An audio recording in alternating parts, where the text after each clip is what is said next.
Well, an impending change to military retirement plans could actually end up funneling money to China. The move could invest more than $50 billion in Beijing's stock exchange and state-owned companies when the country, of course, has been widely criticized for its handling of the COVID-19 outbreak. Our next guest is raising a red flag in a Washington Examiner op-ed about the loophole that could let this happen. He's Congressman Michael Waltz, a member of the Armed Services Committee, a former Green Beret commander who served in Afghanistan. Congressman, welcome. Hey, thanks, Ed. How in the world can this happen? Yeah, Ed, I think big picture, America needs a real wake-up call, and I hope we have it in the wake of this virus in terms of our relationship with China. The Chinese Communist Party, not talking about the Chinese people, the Communist Party is not our friend. They seek to dominate the United States in a new world order with us subservient to them. That's in the words of their leadership, and they seek to do it economically before they do it militarily. And again, I don't think Americans, and particularly some of the financial community, is thinking about it like they thought about the Soviet Union in the Cold War, but we are absolutely in one. So in this case, the governing board over the military's 401k style retirement plan, the thrift savings plan, has made a decision to broaden its global investments, including the Beijing Stock Exchange, which will fund, as you said, companies that are building ships, planes, conducting espionage, oppressing the Chinese people. And I've introduced legislation to stop it. I've talked to the White House about it, and I'm hoping the president will soon seek to stop it on his end as well. The problem, Ed, is these board members, almost all of them are Obama-era appointees, and they're Senate confirmed. So we need to stop this in the short term so we can get those people changed out. Yeah. But a lot of these folks, think like apparently Vice President Biden does, that the rise of China is a peaceful and a good thing.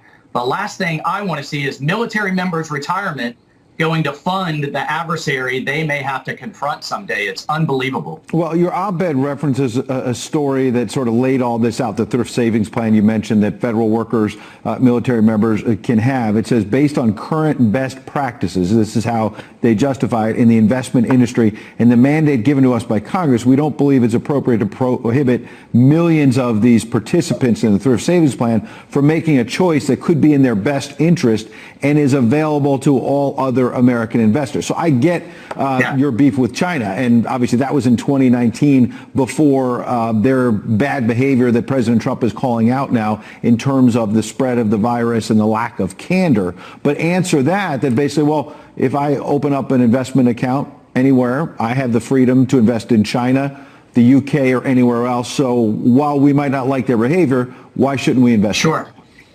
Well, and for the rest of America, while I disagree with it, that's their choice. Heck, back in the Cold War, if they wanted to invest in Russian companies building the Soviet military, they could do that. But in the case of the thrift savings plan, that's really, I'm a National Guardsman still, that's really our only choice in terms of our monthly contributions, number one. And number two, there's a taxpayer-funded match to those contributions as well. And look, I want people to make money as well, Ed, but I draw the line when it comes to national security. And that's what I mean. Not only these board members, not only in our politics, but our whole country needs to wake up that the Chinese Communist Party is in a Cold War against the United States, seeks to dominate it.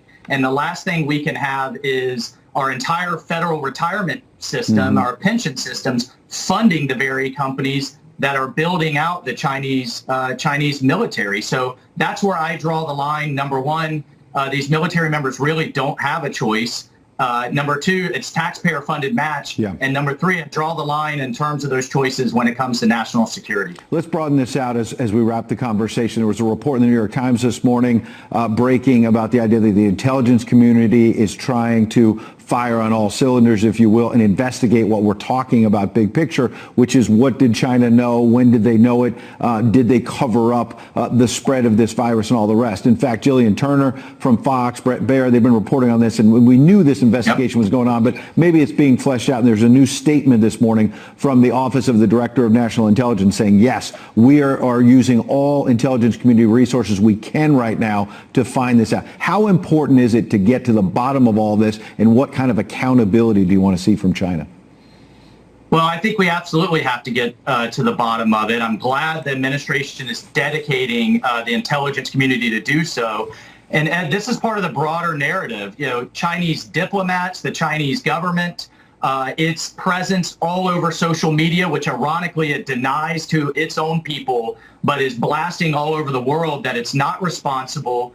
And in fact, some of them are saying the United States is responsible. So you have the arsonist that started the fire now going around the world trying to be the hero with testing kits and PPE and others. So I think this is part of the global narrative that we have to win here. And then number two, China needs to pay. And I think they're going to pay in terms of the manufacturing that we're going to pull out and bring back home. I've introduced a bill to do that as well. And they're going to pay in terms of the global perception that they're trying to win, that their system is superior to ours. And, you know, back to my message to Wall Street and other investors, if you want access to a billion-person economy, look at India, world's largest democracy and our ally. And that's how we have to shift our thinking. All right. And maybe a whole lot of changes in the days ahead. Congressman Michael Waltz, thanks for sharing your views this morning. Yeah, thanks a lot, Ed.